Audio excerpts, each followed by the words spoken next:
Welcome to the Eternal Archives, where we interview historical figures from our history. I'm Daniel, and I'm here with Menahan. Unfortunately, on today's episode, Miguel could not make it as he was taking a short break. Today we are going in depth on historical figures that have contributed to creating a better tomorrow. We are interviewing Nikola Tesla and Julius Caesar with their impacts on their specific field. Tesla with electrical engineering, and Caesar with his battles, his IQ, and philosophy. Stay tuned as we interview these figureheads and discover the key points on how they are catalysts for our world. Well, hello, Julius Caesar, and welcome to the Eternal Archives podcast. Starting off on the topic, for those who don't know, I am talking to the person who has shaped a better tomorrow, a man with many feats, and I would like to introduce to you all the man, the myth, the legend, Julius Caesar. Welcome to the podcast. Thank you for the warm welcome. It's an honor to be here and to share tales of ancient Rome and its triumphs. What shall we discuss first?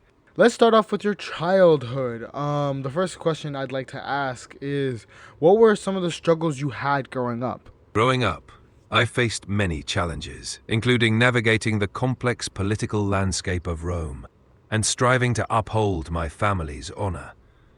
There were also times of financial difficulty and personal loss that shaped my resolve. So, going more in depth into what you said, how do your parents play a role into getting into politics in general? My family was deeply involved in Roman politics. My father, Gaius Julius Caesar, was a praetor, and my aunt was married to Gaius Marius, a significant political figure. This environment naturally guided me toward public service and political ambitions. Really, really interesting. So, playing into that, what kind of education did you receive, and did it really prepare you for leadership? I received a rigorous education in rhetoric, literature, and military tactics. This training was instrumental in developing my leadership skills and prepared me to navigate the complexities of Roman politics and military command. Wow. Heading into the leadership qualities, as a child, were there any traits or habits that you developed that helped you achieve greatness later on? Yes, discipline and curiosity were crucial.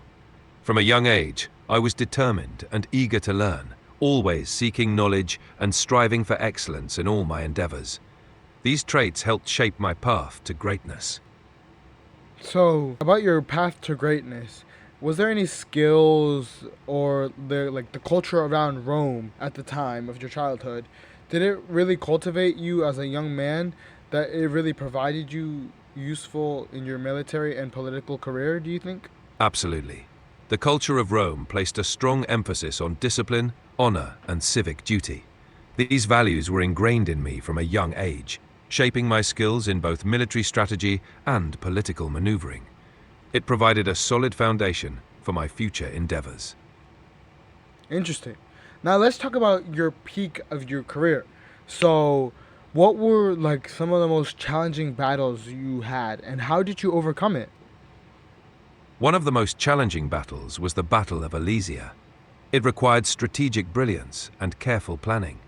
By surrounding the enemy and using innovative siege tactics, we overcame significant odds. Adaptability, perseverance, and inspiring my troops were key in overcoming such challenges. Wow. Like I can barely wrap my head around that, how amazing you were. So, how did your leadership style inspire loyalty among your soldiers? Thank you. My leadership style was built on leading by example, showing courage and sharing in my soldiers' hardships. This earned their respect and loyalty. I valued their efforts, listened to their concerns, and ensured they felt part of a greater cause. Interesting. So, were there any moments during your campaigns where you doubted your own decisions or faced unexpected setbacks? Certainly. There were moments of doubt, especially when faced with unexpected setbacks or fierce resistance. However, I relied on my training, adapted strategies, and maintained resolve, which helped me navigate through those challenging times. Let's talk about some of the key figures in your life. How did your relationships with Cleopatra or Brutus impact your leadership? My relationship with Cleopatra was politically advantageous and solidified my influence in Egypt. Meanwhile, my bond with Brutus, whom I considered a friend, ultimately underscored the complexities of trust and loyalty in politics. These relationships deeply impacted my leadership approach. Was there any decisions during your peak that you wish you could have made differently?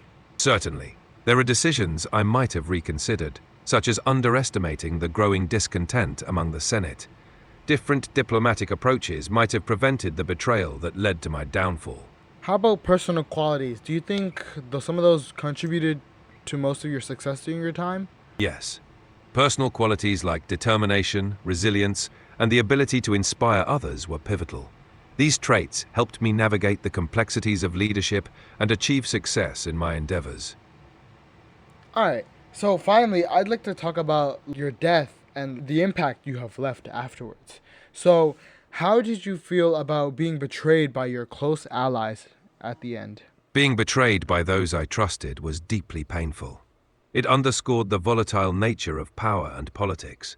However, I believe the impact I left shaped the future of Rome, leading to the rise of the Roman Empire. Interesting. So, if you could go back, actually, would you have acted differently to prevent your assassination?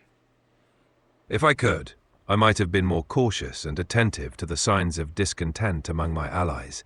Building stronger bridges and addressing grievances might have altered the course of events. What do you think about the civil war that has erupted after your death?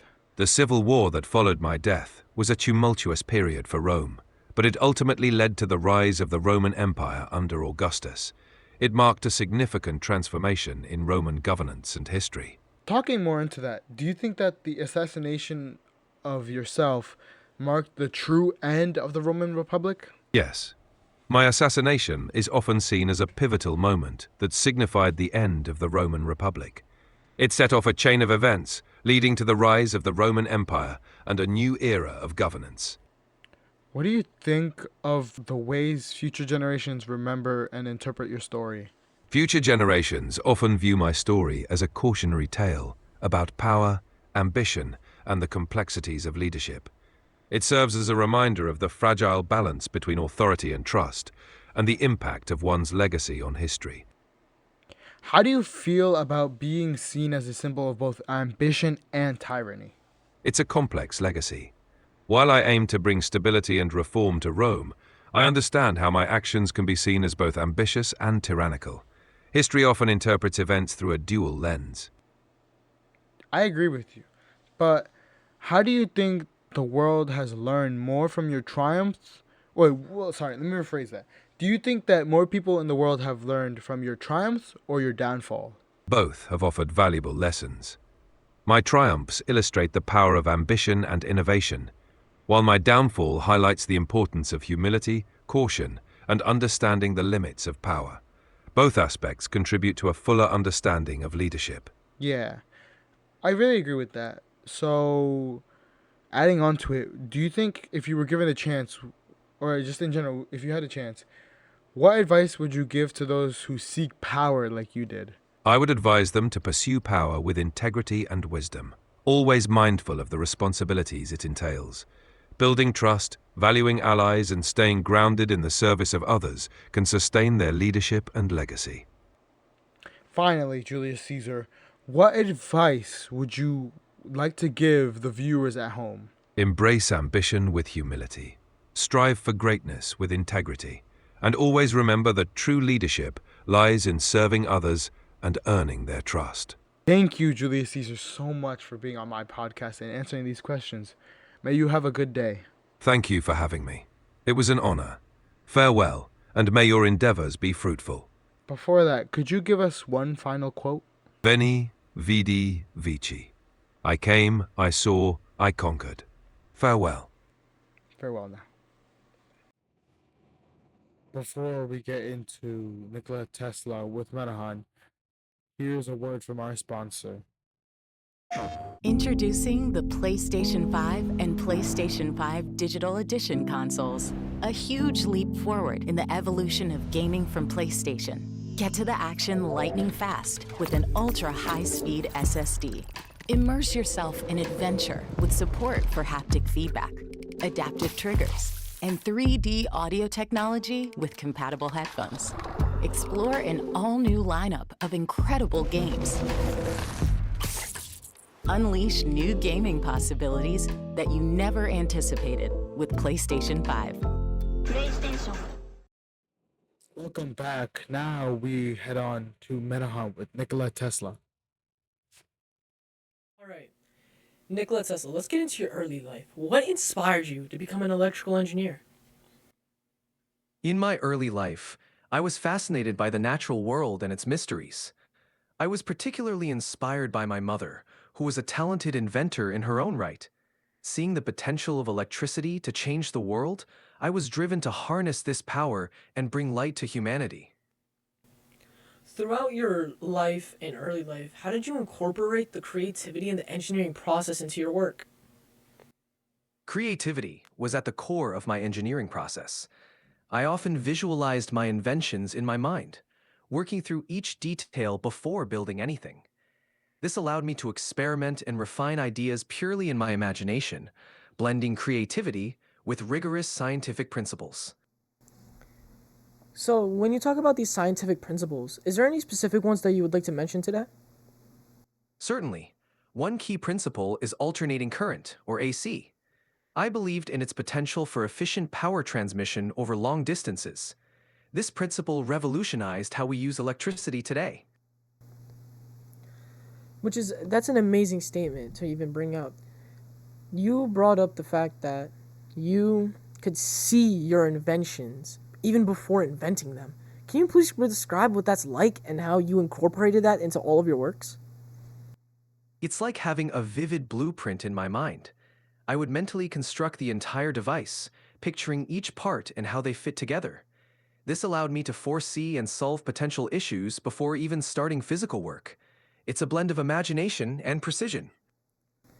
That's an amazing ability to have, and it probably really help you in your electrical engineering career, obviously. But going back to the Tesla coils, can you share an aha moment when you were inventing or working on the Tesla coil or other significant inventions? Certainly. While developing the Tesla coil, the aha moment came when I realized how resonance circuits could amplify electrical energy. By tuning the circuits to the same frequency, I could generate high voltages and create powerful electric fields. This insight was a breakthrough in wireless energy transmission. Can you dumb that down for some of the people watching? Of course. The aha moment was realizing that by tuning circuits to the same frequency, I could greatly boost the electrical power. It's like getting two people to sing in harmony, making the sound much louder and stronger. This principle allowed me to transmit energy wirelessly. That's an amazing thing. So, I wanted to ask, throughout your life you had a lot of financial troubles. If you had more funding and didn't run into any of these troubles, is there a specific invention you wanted to continue or prioritize? With more funding, I would have prioritized my work on wireless energy transmission. My dream was to create a system where electricity could be transmitted freely through the air, providing power to everyone without wires. This could have revolutionized how we use energy. The invention of the AC alternating current changed the modern world to its core. Did you face any challenges and explain why it wasn't as popular as it is currently? Yes, I faced significant challenges. At the time, many people were invested in direct current DC systems, and there was skepticism about AC's safety and efficiency. However, AC's ability to transmit electricity over long distances more efficiently eventually led to its widespread adoption.